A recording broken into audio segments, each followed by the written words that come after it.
Приветствую! Сегодня у нас видеоинструкция о том, как работает наша курточка из Cyberpunk 2077. Питается все дело от пауэрбанка. Вот так вот он у нас выглядит. Через стандартный разъем.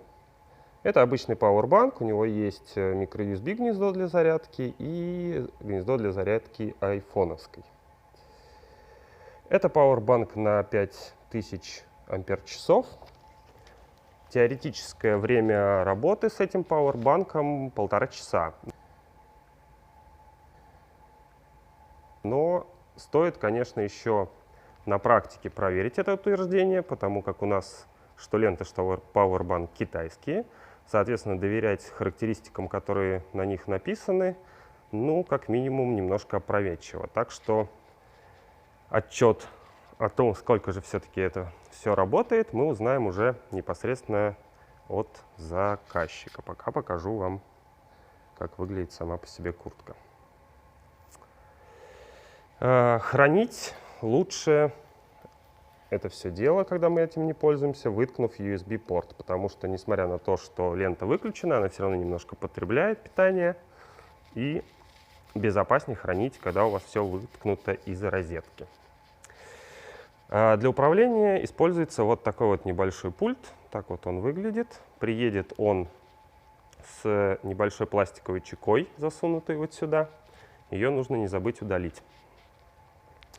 На пульте у нас стандартные, ну, в общем-то, интуитивно понятные, у нас есть стандартные кнопки включения-выключения. То есть, допустим, если мы выключим ленту, потом ее включим обратно, он запоминает программу, на которой все остановилось.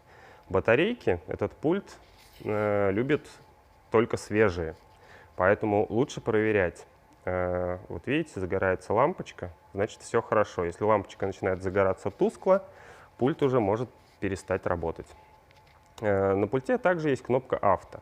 Кнопка «Авто» у нас запускает автоматическое переключение между разными режимами. Режимов здесь достаточно много. Они вручную переключаются кнопками M, то бишь Manual плюс и минус.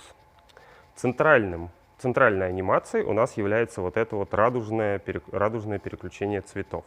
Я бы советовал поискать подходящие анимации как в сторону плюс, то бишь нажимая кнопочку M+, потому что вот здесь, например, есть вот такая хорошая анимация, правда, она белая. Если мы промотаем чуть дальше, еще чуть-чуть дальше, вот, например, вот это вот в цвете изначальных концептов, которые мы видели в Киберпанке. Ну и если промотать чуть дальше, там есть такой же вариант уже в финальном цвете.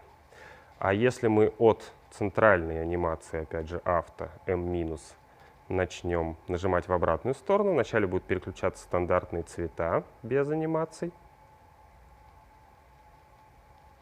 И чуть позже мы доберемся, вот видите, та же самая радуга, только она течет в обратную сторону.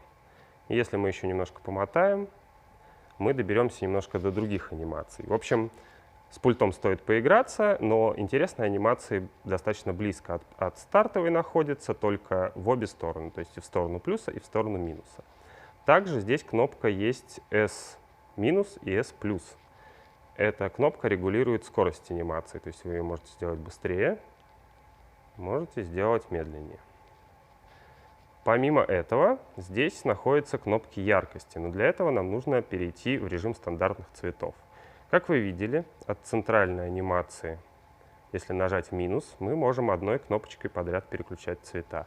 Либо же воспользоваться дополнительными кнопками, расположенными здесь, допустим, сразу воткнуть красный цвет, зеленый, синий, ну и так далее. На мой взгляд, самые ходовые — это, соответственно, красный, который был показан нам еще в самом первом трейлере, и вот этот вот голубой, потому что он наиболее похож на то, что мы имели в финальных видео. В режиме цвета можно при помощи вот этих двух кнопочек уменьшать яркость. Например, если светодиодная лента будет слепить фотографа, то можете уменьшить яркость. Так что все, в общем-то, достаточно просто. Есть пульт, он работает на радиочастоте, то есть не обязательно тыкать прямо в этот самый, можете тыкать хоть скрыто в кармане, хоть где угодно, все переключать, если научитесь нажимать кнопочки на ощупь. Ну и что у нас здесь есть еще? Вам сейчас будет, скорее всего, плохо видно. Суть в том, что USB-провод уходит вот сюда вот под подкладку. Тут находится приемный модуль, который принимает сигналы от пульта. Теоретически его можно заменить. Там чуть выше, вот здесь примерно, находится стандартный разъем.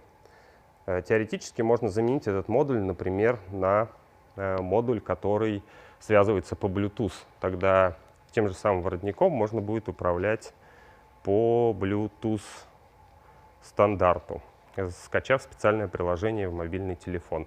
Но на данный момент мы не стали этого делать, потому что мы не знаем, какой у заказчика телефон и вообще сможет ли он установить себе данное приложение. С пультом оно все-таки как-то понадежнее. Но если будет желание, всегда без проблем можно заменить модуль и управлять уже всеми цветами с телефона. Ну и давайте напоследок вам еще немножко радужной анимации.